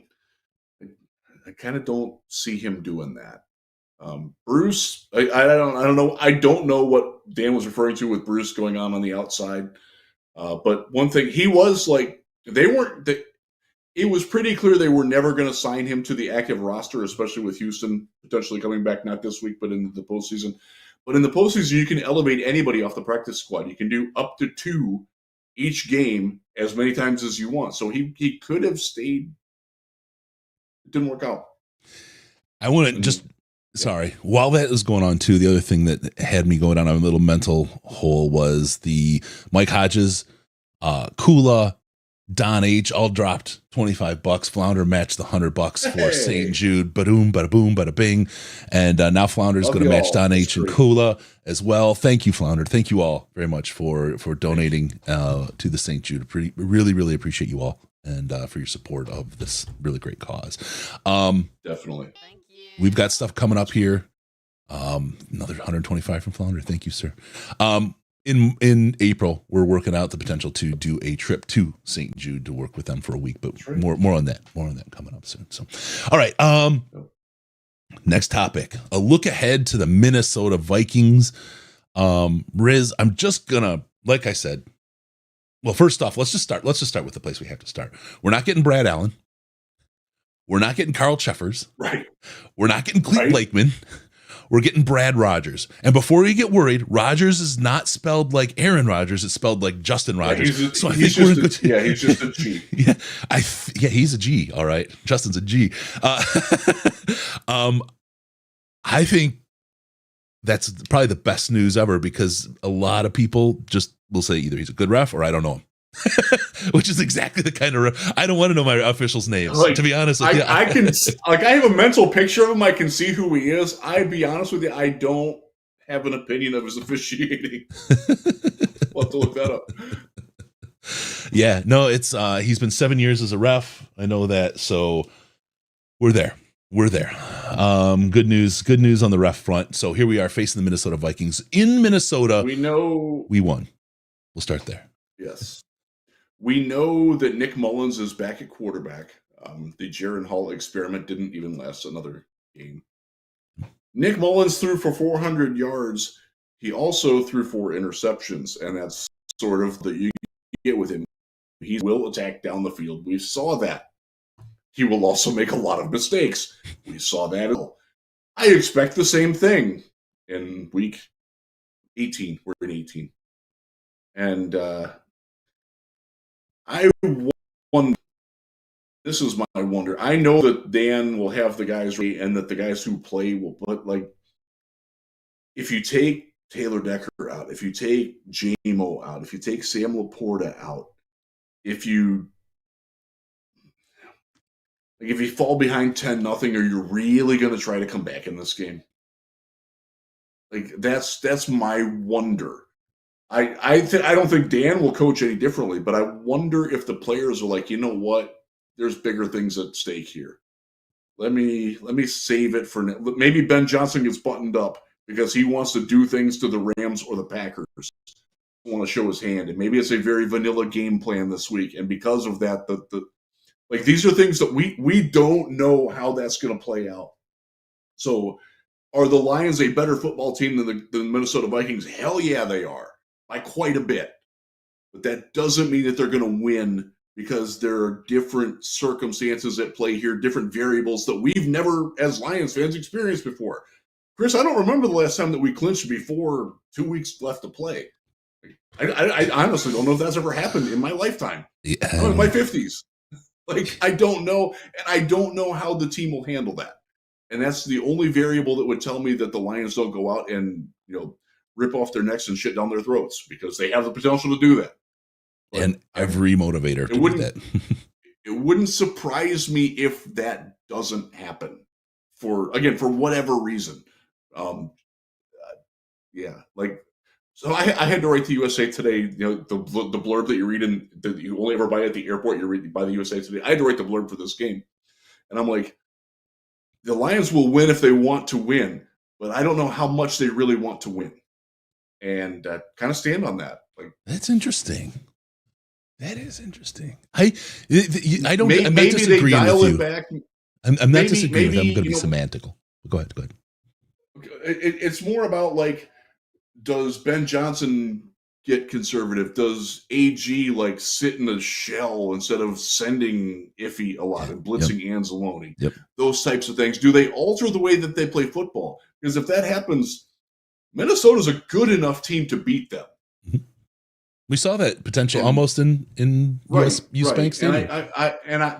So that makes predicting this game very difficult, because the Lions are in such a circumstance where we've never seen them before. We don't have a track record to build on, and I don't know how that's going to go.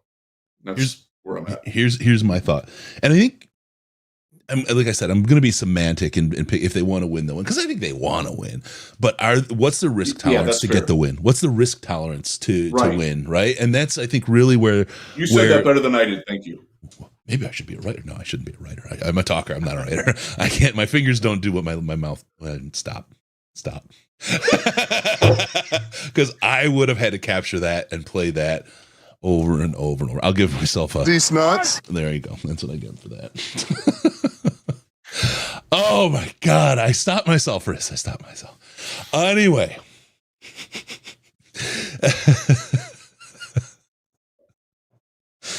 Oh. Anyway.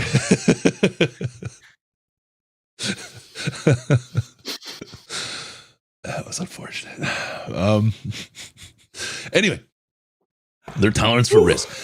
I think that this God dang it, man. I think this situation is one where Brad and team has a half worth of risk tolerance in them, and they want to go all in, because, like that 2-point conversion, there's so much to gain from winning with that, and not as much to lose. Like, you can actually gain from losing by going for that 2-point conversion in that game, and if the ref doesn't get involved and all that kind of stuff. Yes. I think winning this game has everything to win for fans. Right? If you walk out after that, what happened in Dallas, you walk into Detroit and you spank the Vikings, then you have your playoff game, your first playoff game ever. Fans will be at a fever pitch. They likely will be anyway, but it's how Lions fans are after a loss. There's trust issues, and there will be, and there should be, because it's been a long time, right? I mean, it's earned, but to go in to get the players right after what happened in Dallas, to get the fans right what happened after Dallas, and to surge into the playoffs, that is Dan Campbell's style. That is what he wants. If things are tight after the half, I'm not sure he's willing to risk it at that point, and I think that's the conversation. If we're blowing him out at the half, I think he'll be happy to sit. Look, this is another one. Teddy Bridgewater. I love the idea of Teddy Bridgewater getting out there and playing and getting reps and kind of sticking it on Minnesota, who drafted him, and getting that whole end of his career before his retirement thing. I just love that. But I really, for the team and the future of the team, think it's a smarter, better move to get Hendon Hooker out there and throw some balls around and just work with the offense a little bit in live fire snaps. I just really, really think that's going to be the thing. So, that's kind of where it's the risk tolerance that Dan's willing to have, and the fact that he did that fake punt inside the 30 again after the fail, like the shit that he took last time when it failed. The fact that he did that in Dallas away again and had the sack to do that, I just don't think he's not putting his foot on the gas in this game. I think that he's going at it. I agree with that. Yeah, I think your way of saying it is better than mine was, and I appreciate that. That's cool. Thank you, man. Because I'm really good. Oh man, I can't believe I just said that. It happens. Malaprops are everywhere. Yeah. It's such the English language is such a minefield. All right, really quick as we talk through this, want to talk about what things look like as far as the lineups and the matchups, and then we'll get through this really quick. Yeah. Defensive line is other than Daniil Hunter and the linebackers, Bullard, Carter, Jones, nothing spectacular there, right? Nothing spectacular there. They've got solid. They're not bad. The dude, and I can't think of his name. He destroyed us the last game. That was Jonah's really bad game, and I can't think of his name. He's got hair. Yeah. I can see him. He wears number 90. It's killing me. 90? 90, maybe? Yeah. Was it 90? Jonathan Bullard? No. He also did well. And again, he's not a bad. There's Florida Gator for you. I gotta look it up now. It's killing me that I can't think of this. Not Pat the Jones. Sleep schedule.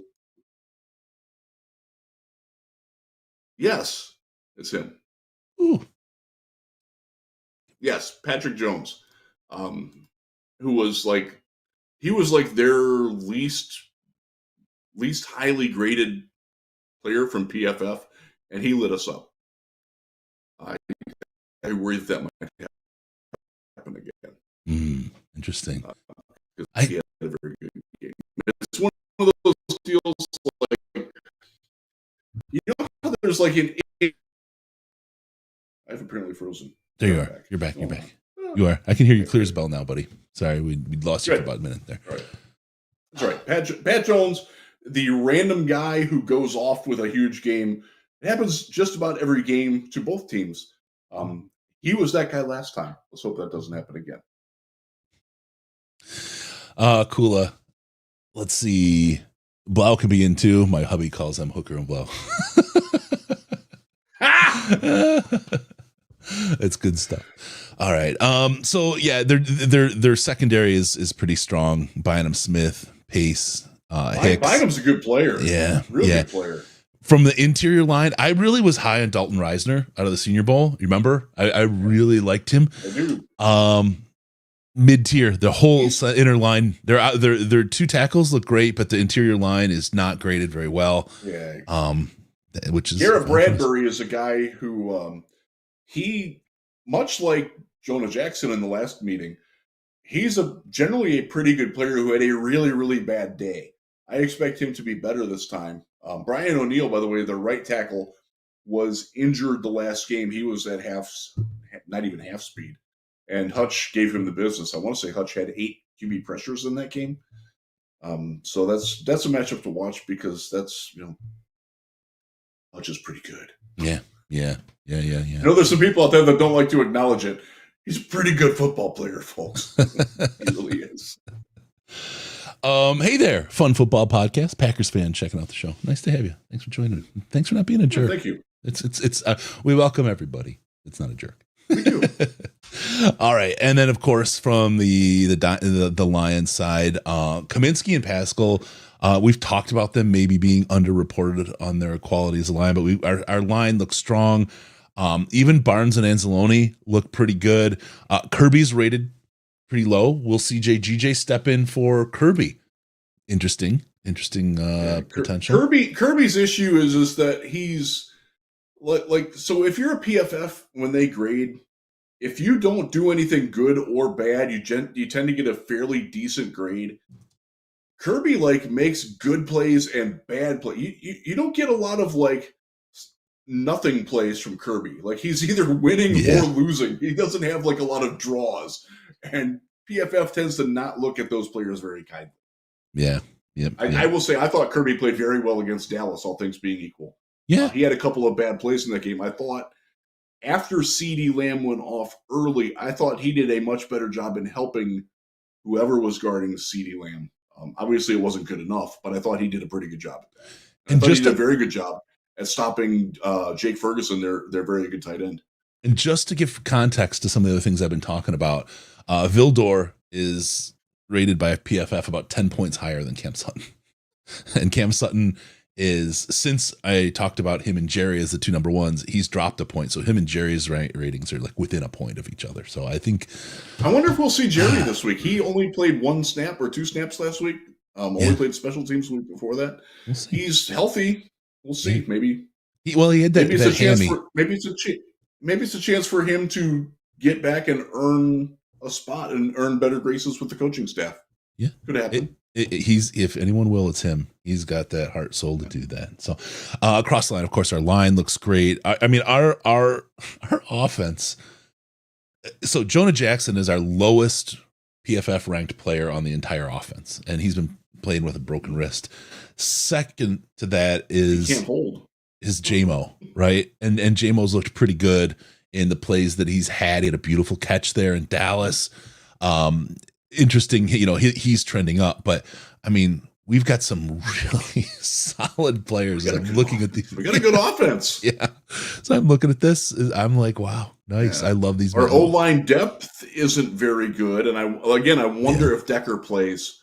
Watch the practice status on him, because if he's not going tomorrow or Thursday, if you're watching this on Thursday, that would be today. Mm-hmm. Don't expect him to play. That's me talking. That's not the Lions talking. That's a problem though, because then you're moving Panay to left tackle. You're putting Colby Sorsdal probably at right tackle. I don't really like it. You don't have a lot of good options, and if Ragnow, if they decide they want to give him extra rest, that means Glasgow goes to center and Sorsdal. Somebody plays guard, and that hasn't gone well. Colby's gotten better. But yes, he I don't know that he's ready. He's got a long way to go. Yeah. Oh, if he plays, that hopefully that line is continuing to go up exponentially. So we'll see. It needs to. Good stuff. And that's actually one of the reasons where, if we're playing a kind of smaller line and some backups in the line, we talked about that a little bit last week, where I would maybe potentially expect we don't see Hendon Hooker on the field. And we see Teddy get him his chance and do that, because you just don't want to risk Hendon at all, because he is potentially a future for this team. And we'll talk about that as we get into the start of the offseason. There's a lot of information rolling around right now. Yeah. So Hooker is a guy, not unlike Goff, who needs to have a certain level of individual confidence in himself. And going out and not playing behind a good line in his first ever experience in the NFL, I don't think that's a winning situation. And I wouldn't want that to be his first experience in the NFL. Yeah. Okay, there we go. Man, that was a big show. We talked about a lot. There was look, you're good. I'm not better after Dallas. I'm not better after Dallas. Talking through it with Blandino. I mean, look, he came down and said it in the end. Right? Brad Allen effed up, period. He talked about when he was there, how people were held more accountable. Doesn't seem to be that way now. He talked about how he would love to take another shot at bringing that back and bringing some of that transparency to the team. We talked about kind of afterward, just kind of tied together how Jim Harbaugh, as an older gentleman, has significantly changed his approach as a coach, and how he seems to have learned and been able to read the room a little bit and taking this team to a national championship game. So, hey, congrats on that. Good luck. Dean seems like a guy who's learned a lot. He's very introspective. He's been able to show a lot of his new thinking and forward thinking with the XFL. I love the idea of seeing him back with the NFL in some kind of capacity, whether as a some kind of a consultant or in that role, because right now it's as bad as it's ever been. And that started with letting the refs say, F the owners and their vote on the rules. We're not going to overturn pass interference. The wrong people run the show. One quick thing on the pool reporting. I had a discussion with folks on this. Only one reporter is allowed to be and interview the player post game, the official post game. You get 5 minutes with him. They do time it. It's always somebody from the home. in Detroit, it's always Dave Burkett. That's just Dave does. He's the president of the PFWA chapter, so he gets to do that. Calvin Watkins does it in Dallas. Calvin's a great guy, great journalist, and I thought he did a good job of asking what he could in the time that he was given. One of the things that we have talked about as PFWA as an organization, and I've been a member now for a while, is allowing one media member from each team to attend that pool report and to give them more time. And we're going to push harder for that as a collective organization.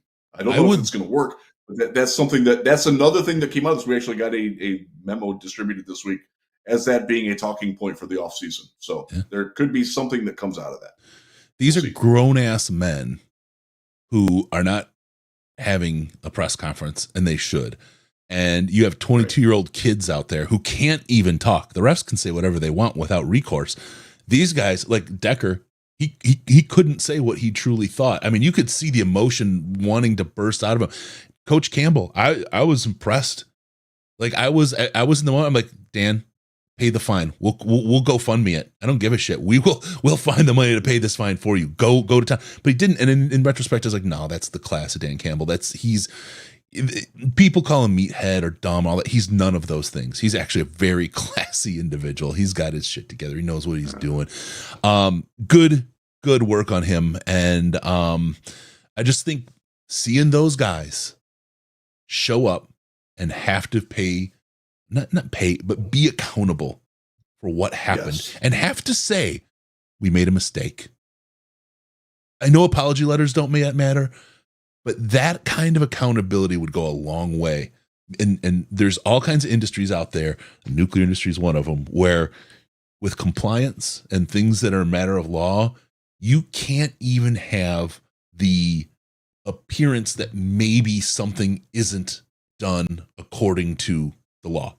Right. Not even the appearance. Even if you've done it right, you can be found liable for doing something that appeared to have been done out of compliance. We need that kind of an attitude in this, especially with gambling, with the way it's tied in with the NFL now. I mean, we watched a 6-game suspension of JMO. There should be that kind of transparency in the refs. So anyway, all this conversation has been therapeutic, has helped. Good. I'm glad it's helped you, Chris. I hope it helped everybody else. I've seen you when you get angry. It's not a pretty sight. It happens. I'm more of the Rage Against the Machine, calm like a bomb type. You don't want to be around me when the bomb goes off, but it doesn't go off very often. Yeah, I'm a lot like that, but less.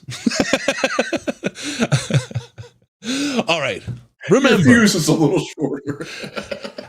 But you gotta understand, my fuse, like all day in my real stuff, is being burnt. Okay. It's been lit on fire. So it's like when you start to come to a hobby, it gets different. So okay, hey folks, we didn't ask, but we like to do this once. Please hit the like and subscribe button on the show. Please do that. Just it's free. You stood around this long, you watch the show, just hit the like button. We appreciate that. Helps us get found by other people, helps the show grow like we continue to try to do, and help get us great guests and kind of get that kind of reach out there on some of these messages. So thank you all. I appreciate you for joining us today. Don't forget us on Patreon, patreon.com/Detroit Lions podcast. Get access to the Slack chat very shortly. Patreon people, it's going to be the $9 tier, and I think it's going to be within this week. We'll have ad-free access to all of the podcasts. So there'll be no ads, no nothing. You just get to listen straight through without any of that stuff.